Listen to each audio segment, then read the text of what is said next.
Hello guys, last video में हमने Sarabhpuri dynasty के बारे में देखा था। इस वीडियो में हम सेल डायनेस्टी को कवर करने वाले हैं। ठीक है, तो चलिए स्टार्ट करते हैं। सेल डायनेस्टी का टाइम पीरियड देखते हैं। सेल डायनेस्टी ने रूल किया था 7 to 8 सेंचुरी के अराउंड, है ना। इनका जो क्षेत्र था वो दुर्ग था और ये सरबपुरी डायनेस्टी के कंटेम्प्रेरी थे। ठीक है, तो थोड़ा सा हम देख लेते हैं इनका रीजन। तो ये हम जान रहे हैं कि ये सरबपुरी डायनेस्टी सरबपुर, संबलपुर, है ना, और सारंगगढ़, भिलाईगढ़ इस एरिया पे रूल किया करती है। और जो ये हमारी सेल डायनेस्टी है, ये दुर्ग के एरिया पे, पुराना दुर्ग डिवीज़न काफ़ी बड़ा हुआ करता था, तो हम उसे एक रेफरेंस मान के करते हैं कि ये हो सकता है यहाँ रूल कर रही हो। ये दोनों कंटेम्प्रेरी थे एक दूसरे के। ठीक है, अब हमें पता चलता है, जानकारी मिलती है कि जो सेल डायनेस्टी है वो सरबपुरी डायनेस्टी के स्थान पर सीजी के कुछ क्षेत्रों में शासन किया करती थी। यानी अगर सेल डायनेस्टी सरबपुरी के स्थान पर कई क्षेत्रों में शासन कर रही है, यानी इन दोनों का रिलेशन अच्छा रहा होगा, ये हम लोग कंक्लूड कर सकते हैं। ठीक है, जो सेल डायनेस्टी थे वो सूर्यवंशी थे। ठीक, अब इन्होंने टाइटल क्या लिया था?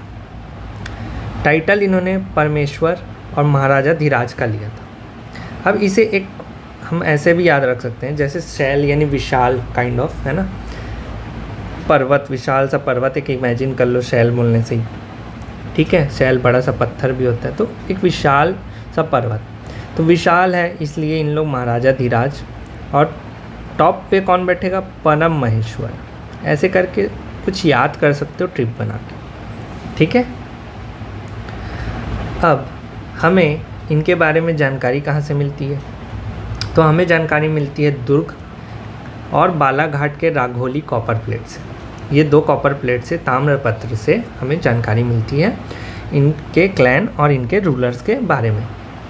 अब हमें 5 रूलर्स के बारे में जानकारी मिलती है, 5 राजाओं के बारे में जानकारी मिलती है। कौन कौन? पहले हैं श्रीवर्धन, जो कि फाउंडर माने जाते हैं। ठीक है, इन्होंने 7th सेंचुरी में सूर्य मंदिर का निर्माण किया था, ऐसा हमें जानकारी मिलता है। फिर आते हैं इनके बेटे पृथ्वीवर्धन, इनके बारे में हमें कुछ खास जानकारी नहीं मिल पाती। ठीक है, फिर आते हैं इनके बेटे जयवर्धन, हमें इनकी जानकारी राघोली कॉपर प्लेट से मिलती है, जिसमें पता चलता है कि इन्होंने विंध्य का रीजन जीता था। ठीक है, फिर आते हैं श्रीवर्धन द्वितीय और जयवर्धन द्वितीय।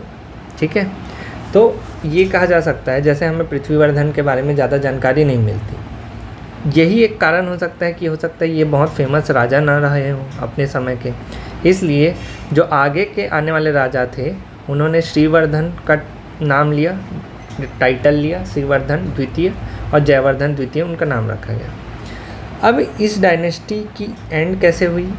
तो भाई इनका जो वंशावली था, वो आगे नहीं बढ़ पाया, इनका वंश आगे नहीं बढ़ पाया, इसलिए माना जाता है ड्यू टू नो लीनिएज इनके डायनेस्टी का एंड हुआ।